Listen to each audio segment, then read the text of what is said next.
Step 1. Preparation. To obtain the best possible finish, you need to learn what the professionals already know. The most critical aspect of a painting job is preparation. You should expect to spend up to 80% of the time on preparation and undercoating. Don't be too eager to begin painting. Prepare yourself for the job by reading the advice given in our boat painting and product guide and on our website at yachtpaint.com. And of course, read the product label instructions thoroughly before you start. Collect together the tools and materials that you will need: a dual action or random orbital electric sander, a sanding block, and sandpaper. You will need 240 grade paper and 400 grade paper and marine grade tack rags that are suitable for 2-pack polyurethane finishes to remove all traces of dust. You will also require some cups for measuring and mixing the paint and a roller tray. For cleaning the boat, use a good quality cleaner like International's Surface Prep for removing wax, oil, grease and dirt from the gel coat, and you will need sponges and cloths.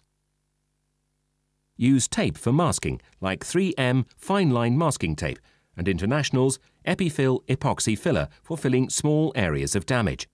For application of the undercoat and finish, you will need good quality brushes, and we recommend you use brushes with fine bird end or chiseled bristles made from badger hair or china bristle, 8 to 10 centimeters in width for the best results.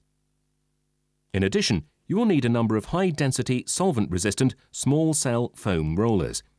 The types with the plastic inserts are the best to choose. Clean new rollers and brushes thoroughly before using. Give a final rinse in thinners number 9 and allow to dry.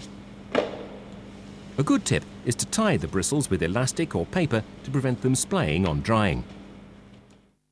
Collect together the personal protective equipment that you must use for the job.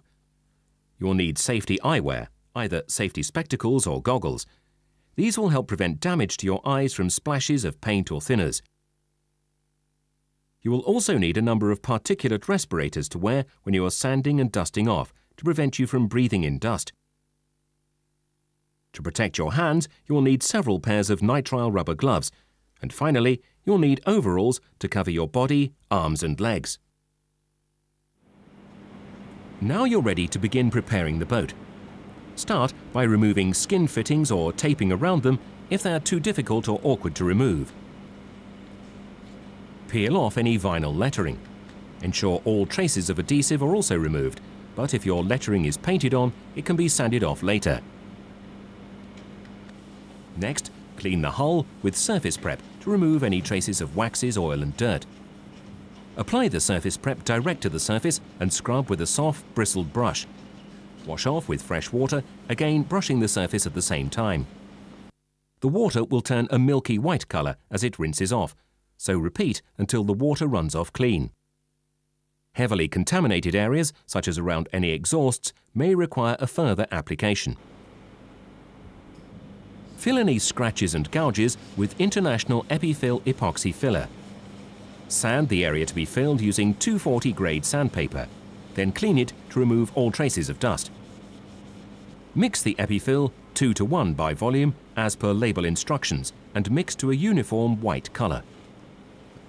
Apply with a palette knife or spreader. Overfill the area slightly and when hard, typically after an overnight cure, sand back to a flush finish. Before you start sanding the rest of the hull, make sure that your dust respirator fits snugly to your face and it will not allow any dust to enter. Consult the instructions on the packaging. Start the sanding work using the electric sander and the 240 grade sandpaper. Use 240 grade sandpaper with the block to hand sand any areas you could not reach with the electric sander. Vacuum or brush off sanding dust. Then clean the hull again with water and a mild detergent. Rinse thoroughly with fresh water and allow it to dry. Now check for any small scratches that you've missed and fill them as before. Hand sand them until the surface is smooth. Then clean these areas again and allow it to dry. Now mask carefully around the waterline and rubbing strake with the tape. That's step 1 complete. you're well on your way to perfection.